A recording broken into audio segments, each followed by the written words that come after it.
Strengthening ourselves in the Lord. Isaiah 14:31. But they who wait for the Lord shall renew their strength. They shall mount up with wings like eagles. They shall run and not be weary. They shall walk and not be faint. So one way we strengthen ourselves in the Lord is waiting on the Lord. Not acting according to our own will, but submitting our will to His will and waiting for Him. Isaiah 41:10. So do not fear, for I am with you. Do not be dismayed, for I am your God.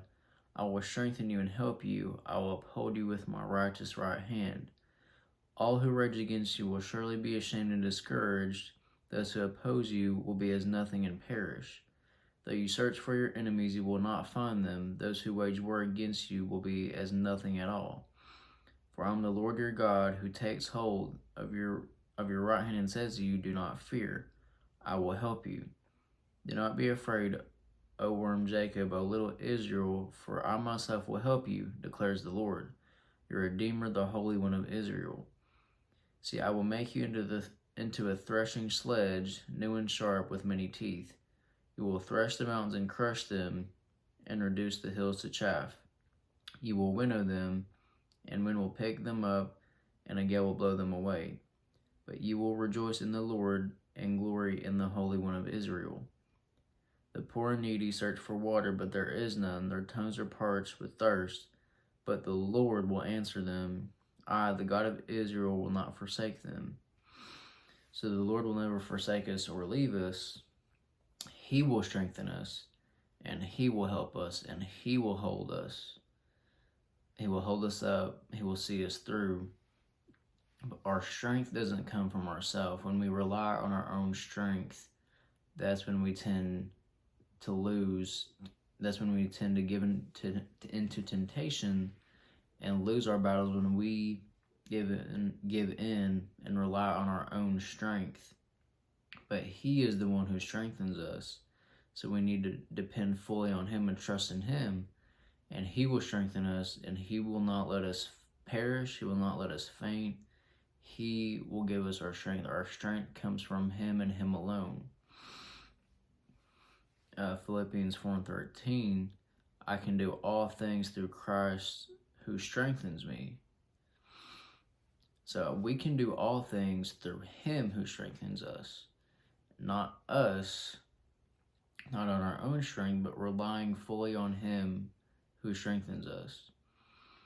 Deuteronomy 31:6. Be strong and courageous. Do not fear or be in dread of them. For it is the Lord your God who goes with you. He will not leave you or forsake you. So we shouldn't fear. We shouldn't worry about circumstances or people or whatever it may be. He calls us to be strong and courageous.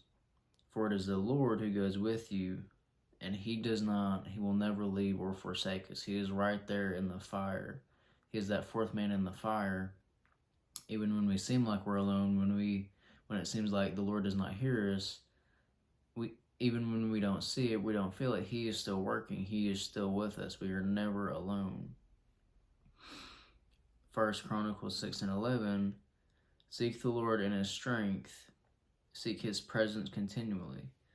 So a way we strengthen ourselves in the Lord is seeking His face, seeking His presence continually. Getting in that secret place of prayer, of worship, of getting in the Word, seeking His presence continually is a way we strengthen ourselves in the Lord. Psalms 119:28. My soul is weary with sorrow. Strengthen me according to your word. His word. We strengthen ourselves in the Lord by getting into the word. 1 Chronicles 16:11. Look to the Lord in His strength. Seek His face always. Seeking His face. Seeking His presence. Deuteronomy 20:4. For the Lord your God is the one who goes with you to fight for you against your enemies to give you victory. So the Lord already goes before us in our battles and our trials. We're worried about tomorrow. He is already before us. He has gone before us. And we need to give the fight to the Lord. Exodus 14:14. It says, I will fight your battles. You need only to be still. Being still is how we strengthen ourselves in the Lord, letting Him fight for us. Psalms 59:16, I will sing of your strength. In the morning I will sing of your love, for you are my fortress, my refuge in times of trouble. He's our fortress, our refuge, our anchor. He will never leave us or forsake us. We have the victory in Christ. We are more than conquerors through Christ. We just have to fully submit our will, our mind, our emotions, our soul to the Lord, submit it to His will, and give it to Him, because in reality it's in His hands, not in ours. It's in His control, not in ours. Abiding in the Lord, resting in the Lord, is how we renew our strength in the Lord. That's all I have for this video, and I'll see y'all next time.